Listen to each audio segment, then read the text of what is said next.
Throughout the 1930s, as neighboring European nations rapidly mobilized for what would become the Second World War, Sweden maintained a strict posture of very armed neutrality. They were an isolated nation sharing borders with escalating conflicts, requiring a highly specific defensive strategy. That strategy was Totalförsvar, or total defense. In the event of an invasion, Sweden planned to instantly mobilize a massive civilian military force across deeply forested, punishing subarctic terrain.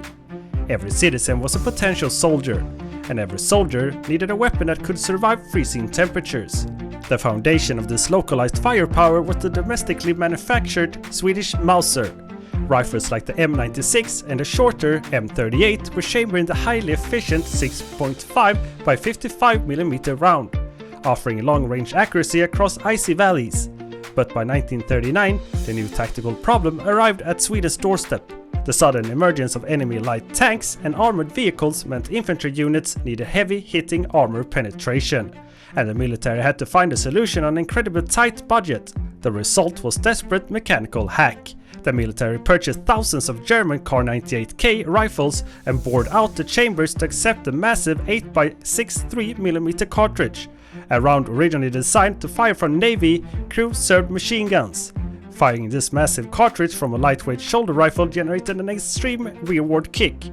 Even after fitting the barrels with heavy muzzle brakes, the weapon's violent recoil physically snapped soldiers' collarbones on the firing line and caused severe hearing damage. Modifying foreign bolt action kept neutral Sweden armed in the short term. However, the arrival of Cold War and the rapid global standardization of semi-automatic weapons rendered these shoulder-breaking repeaters dangerously obsolete. Going into the Cold War, the Swedish military recognized an urgent need to rearm its infantry with modern selective fire battle rifles. The problem was severely constrained ground defense budget. Because of these fiscal limits, as late as the 1970s, up to 70% of the mobilized Swedish army was still carrying those exact same bolt-action Mausers from the Second World War. The defense budget was paralyzed by glaring paradox. The nation's military capital was being almost entirely consumed by highly advanced aerospace engineering programs. Building supersonic fighter jets left virtually no money to design a domestic rifle for the infantry. So the military rejected expensive domestic weapon prototypes. Instead, they opted for an economical alternative, adopting the West German G3, a highly reliable battle rifle constructed from cheap stamped steel. To adapt this German weapon for the harsh Nordic environment, engineers extended the buttstock by 20mm. This gave soldiers the proper length of pull to accurately shoulder the weapon while wearing layers of thick winter clothing. They also upgraded the internal components, dropping a heavy recoil buffer into the receiver. This absorbed the excess shock of the firing in sub-zero temperatures, extended the weapon's service life to an impressive 15,000 rounds. Designated the Autocarbine 4, this heavy, inexpensive rugged rifle perfectly manifested the Cold War doctrine of total defense. It was a weapon expressly built to supply a mass-mobilized army defending its own freezing forests. Following the collapse of the Soviet Union, Swedish military doctrine shifted outward to peacekeeping operations. Defending dense domestic timberland favored the AK-4's heavy barrier-penetrating 7.62mm bullet, but deploying rapidly by aircraft to global hotspots required troops to carry far more ammunition, forcing a transition to the lighter standardized 5.56mm NATO cartridge. The military selected a licensed versions of the Belgian FN FNC, heavily winterizing the internal mechanisms to create the Autocarbine 5. It was engineered specifically to marry subarctic reliability with expeditionary mobility. Over its lifespan, the AK-5 platform evolved to meet modern tactical standards.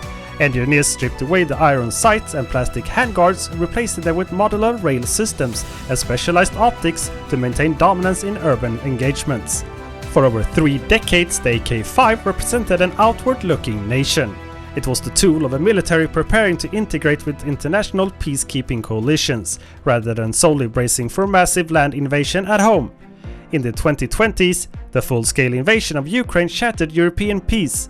High-intensity mechanized conflict returned to the continent, and the aging, heavily worn AK-5 fleet immediately became the structural liability. Facing this new reality, Sweden abandoned over 2 centuries of non-military alignment. The state formally integrated into NATO collective defense model, ensuring the Swedish flag is flown alongside its European allies. Joining NATO and simultaneously reactivating civilian conscription created an enormous logistical bottleneck. A newly modernized total defense force required an immediate, fully standardized replacement weapon for rapid mobilization. The definitive solution is the new Autocarbine 24. This rifle moves the infantry to a short-stroke gas piston system and a closed rotating bolt.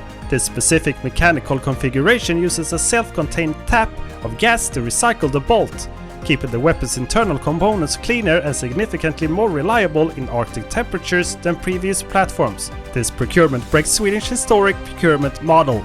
The military selected the Sacco ARG platform through a joint Nordic purchasing agreement with Finland, ensuring that Swedish and Finnish soldiers now share the same rifle architecture, parts and maintenance protocols. The urgency to align with Western standards was so high, while waiting for the full rollout of the AK-24, the military purchased 15,000 American Colt M4A1s directly from the US Army.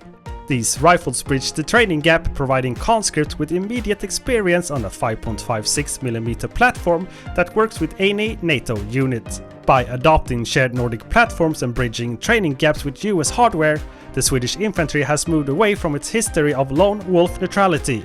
Every rifle in the hands of a new conscript is now built to the exact standards, caliber and technical specifications of a cross-border alliance.